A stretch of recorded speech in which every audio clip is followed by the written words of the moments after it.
Good morning, everybody. We are on day 3 of our Legacy Leadership Daily Devotional. This is Wisdom of the Apostle Paul.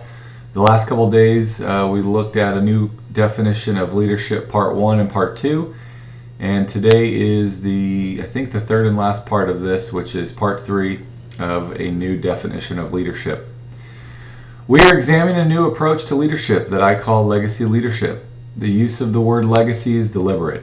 A legacy is not just something we leave behind when we leave this life. Rather, a legacy is something we live now. We should live in such a way that we will bless others now for generations to come. In the context of leadership, a legacy leader is one whose leadership has an impact now and for generations to come. I think for me, this paragraph was so convicting in this process. So many times we think of the word legacy when people pass away, and we ask ourselves, what is the legacy that they're going to live behind? And one of the things that this paragraph shows me is a legacy isn't necessarily something you live behind, but it's actually something that you live right now. We should live in a way where we add value to others, we bless others now, and for generations to come. By our work and faith today, we know that God will multiply that in the generations to come. And this particular framing of the word legacy helped me to understand that I can't just get to the end of my life and start to think about my legacy. I have to think about my legacy and what I'm doing deliberately every single day. Continuing on, here's an image that will help unpack this idea. When we throw a rock into a lake, there's a big initial splash. This represents the immediate impact a leader has. But that initial splash continues to ripple out from that initial point.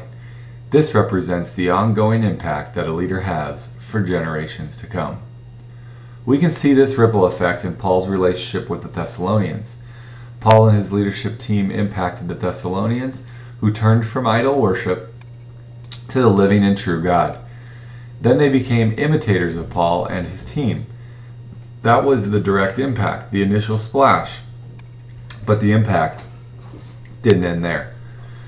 Not only did the Thessalonians become imitators, they also became examples to others, to all believers in Macedonia and Achaia.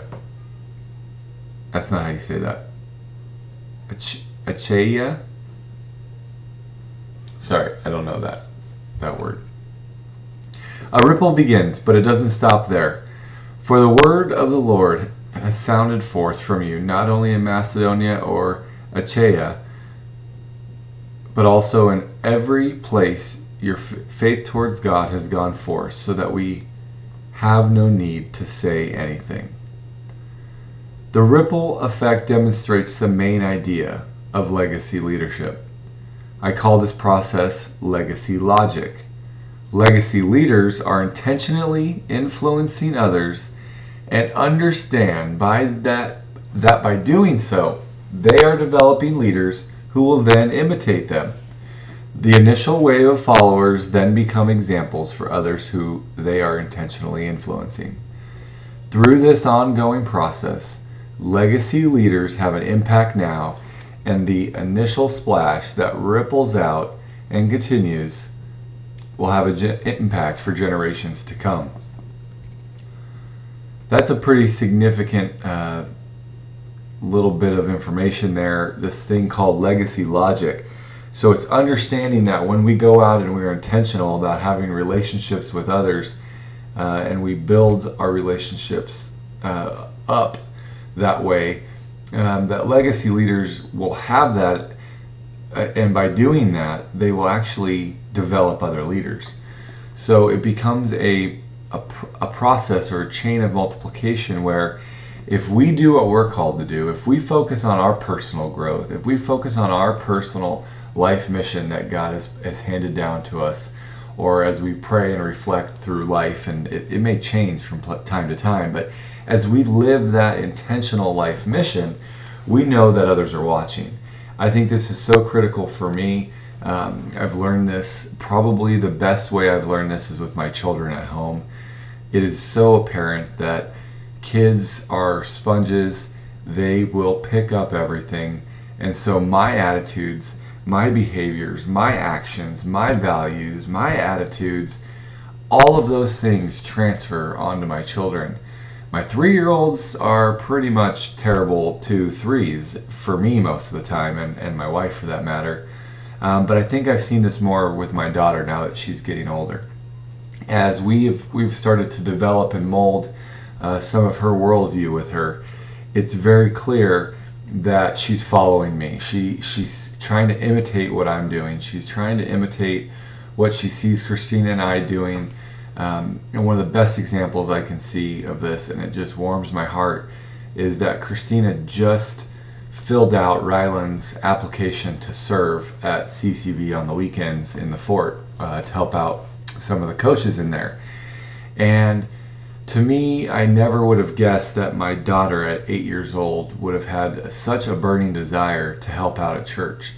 I was practically 28 years old before I started serving in a church, really. So because of how we've been living and because of what we've been doing, our children are watching, and I'm seeing that happen and play out with my daughter specifically right now. So obviously under my roof that has an impact, and it's not a stretch for me to look at inside of our volunteer leadership realm at church, and how I'm involved in training and keeping people up to speed, especially on the production team. But as we serve others throughout the campus, know that people are watching.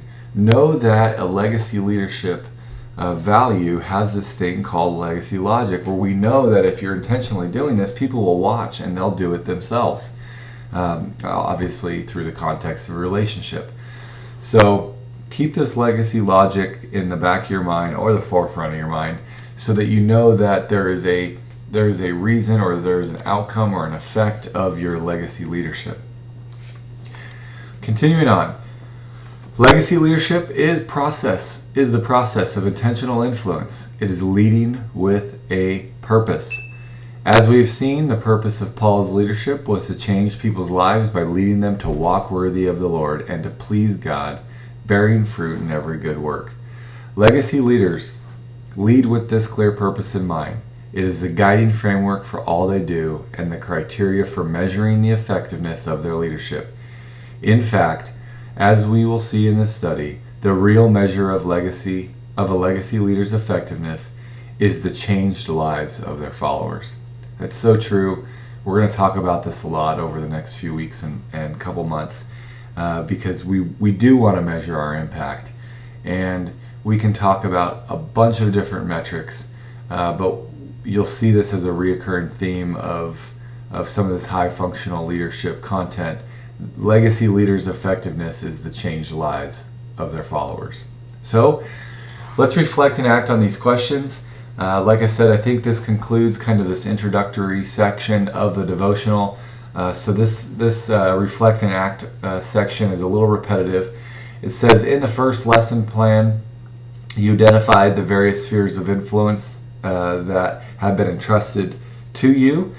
The question is, how is the effectiveness of your leadership measured in each one of these areas?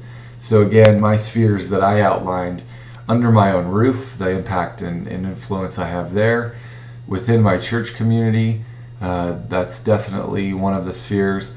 I also talked about my work community, although I think I misspoke in my video and called it my home twice. It definitely was intended to be my work sphere.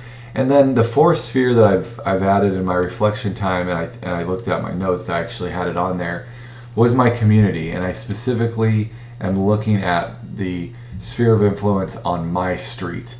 Living in Eastmark now for 4 or 5 months, starting to get in touch with the neighbors, starting to really build relationships. And so I consider a sphere of influence literally the street that I live on. So how is the effectiveness of your leadership measured in each of those areas? Who will you intentionally invest in? This is critical. After I went through my spheres of influence on my life mission plan, I went through and circled basically one person from each of those spheres of influence that I could intentionally reach out to and invest in, just relationship building stuff mostly. But then there was also some opportunities for me to coach some people through that process. So definitely ties into the first couple Devos here.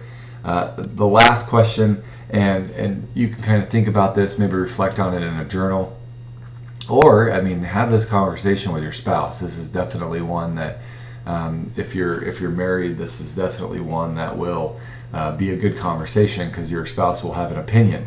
To put it another way, how is your ripple? How's your ripple? What is the impact? How can people see the impact of your actions? And it's so good to get an outsider's opinion, not an outsider, but an outside opinion, a second set of eyes, somebody who's been watching you. Ask them how's your ripple. Although we know by reading this, the effectiveness is really is in the changed lives of our followers. So keep that in mind, you guys. We have the life mission plan that really carved out most of the sphere of influence, mission, and values to help us be intentional on this legacy leadership journey. So take your time today, reflect on that some more, reflect on this Devo.